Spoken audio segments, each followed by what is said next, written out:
এই কনকনে শীতে ডিসেম্বর মাসে এসে আমি আমাদের দুর্গাপুজোর বেশ কিছু গল্প আপনাদের সাথে শেয়ার করছি।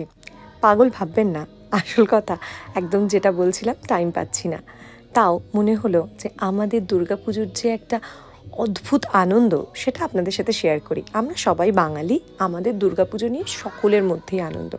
তবে আমাদের গ্লাসগোতে আমাদের আনন্দটা একটু অন্যরকম। দুর্গাপুজোর ঠিক 1-1.5 মাস আগে থেকে প্র্যাকটিস, তারপর আমাদের নিজেদের মহালয়ার অনুষ্ঠান, সেই অনুষ্ঠানের নানান প্র্যাকটিস, তারপর মহালয়ার দিনে সবাই মিলে মহালয়ার অনুষ্ঠান দেখা, বাচ্চাদের বসে আঁকো প্রতিযোগিতাও এবার হয়েছিল, সেই সব কিছু, তার সাথে তো জমিয়ে খাওয়া দাওয়া আছে। এই মহালয়ার দিনের অনুষ্ঠানটা দিয়েই আমাদের পুজো শুরু হয়ে যায়। এখানে এসেই প্রথম নিজেরা মহালয়া করার যে আনন্দটা, সবসময় রেডিওতে মহালয়া শুনেছি, কিন্তু এখানে এই আনন্দটা অন্য ধরনের। তারপর মহালয়ার দিন সকালবেলা এবার যেহেতু বাড়ি ভর্তি লোক, কাকু কাকিমা সবাই রয়েছেন, সবাই মিলে ডিডি বাংলার সেই পুরনো মহালয়াটা দেখলাম। আমার ছেলেটাও বেশ এনজয় করলো। তারপর এক বন্ধুর বাড়িতে রিহার্সালেও গেছিলাম, কারণ পুজোর মধ্যে আবার বাচ্চাদের নাচের অনুষ্ঠান। আর এদিকে ব্যস্ততা দেখছেন, সবাই মিলে বাড়ির বসে পড়েছি নানান ডেকোরেশনে। আসল কথা, আমাদের দুর্গাপুজোর যে হলটি, সেটি বাড়ির সবাই মিলেই ডেকোরেট করা হয়।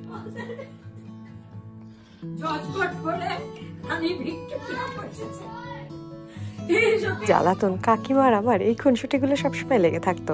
আজকাল কিন্তু বড্ড মিস করছি এই বিষয়গুলো, জানেন। যাই হোক, আমি তো আমার বাড়ির জোগাড়টা দেখেছি, এরকম কিন্তু আমাদের গ্লাসগোর প্রায় প্রত্যেকটি বাঙালির ঘরেই এরকম তোড়জোড় চলে। কারণ আমাদের কাছে পুজোটা খুব একান্ত নিজেদের, বলতে পারেন বেশ কিছুটা ঘরের পুজোর মতো। ঠিক কী ভোগ রান্না হবে, কোন দিন কার রান্নার দায়িত্ব, কারা কারা হল ডেকোরেট করছে, কারা কারা এইসব নানান ধরনের মার্কেটিং বা এই ধরনের দিকগুলো দেখছে, প্রত্যেকটা বিষয় নিয়ে নানান মিটিং, নানান তোড়জোড়। প্রায় পুজোর 1-2 মাস আগে থেকে আমাদের একটা হৈ হৈ রই রই ব্যাপার। কলকাতার সাথে বেশ কিছুটা আলাদা। হয়তো কলকাতায় যারা কর্মকর্তা পুজোর, তাদেরও তাই অবস্থা। আমি কোনোদিন সেই রকম কিছুর এক্সপিরিয়েন্স করিনি, তাই আমার কাছে কলকাতার পুজো মানে কিন্তু সবাই মিলে দল বেঁধে গড়িয়াহাট, স্প্ল্যানেড টই টই করে ঘুরে বেড়ানো, তার সাথে অনেক ঘোরা, অল্প জামা কাপড় কেনা। আর সেই পাড়ার দোকানটা, যে দোকানে সাজগোজের নানান নতুন নতুন জিনিস এসেছে, একদম ট্রেন্ডিং স্টাইলের হেয়ার ব্যান্ডটা বা ক্লিপটা, এগুলোর জন্য বারবার সেই দোকানটাতে ফিরে যাওয়া। তারপর বিউটি পার্লারে লাইন দেওয়া, একটা মোটামুটি ছক কষে নেওয়া কোন দিন কোন দিকের কোন ঠাকুরগুলো দেখব, সাউথ কলকাতা কোন দিন কমপ্লিট হবে, নর্থ কলকাতা কোন দিন কমপ্লিট হবে। আবার ঠিক কলকাতা ট্রাফিক পুলিশের একটা ম্যাপ বেরোয়, ম্যাপটা যেদিন পাবলিশ করলো তারপরই ওত পেতে থাকা যে কোন পরিচিত কাকা বা পিসি কে পুলিশে আছে, তার কাছ থেকে ওই ম্যাপটাকে জোগাড় করে পুরো প্ল্যানটা ছকে ফেলা। তাই কলকাতার পুজো আর এখানকার পুজো সম্পূর্ণ আলাদা, কিন্তু দুটোরই দু রকম একটা আমেজ আছে বা ভালো লাগা আছে। এখন পুজোর মধ্যে বিশেষ পাওনা হচ্ছে ছেলের দুর্গাপুজো নিয়ে যে উত্তেজনাটা।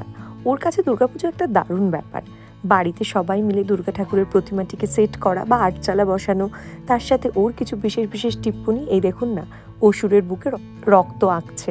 ওর বক্তব্য, ত্রিশূলটা ঠিক যেখানে পড়ছে সেখানে টপ টপ করে রক্ত পড়তে হবে। তারপর একটা স্কেচ পেন দেওয়া হলো, তাই দিয়ে সে ব্যাটা সেটা করলো। নাড়ু বানানো, সবাই মিলে হল সাজানো, সব মিলিয়ে পুজো এসে যাওয়ার আনন্দটা আমাদের মধ্যে বেশ কিছু দিনের।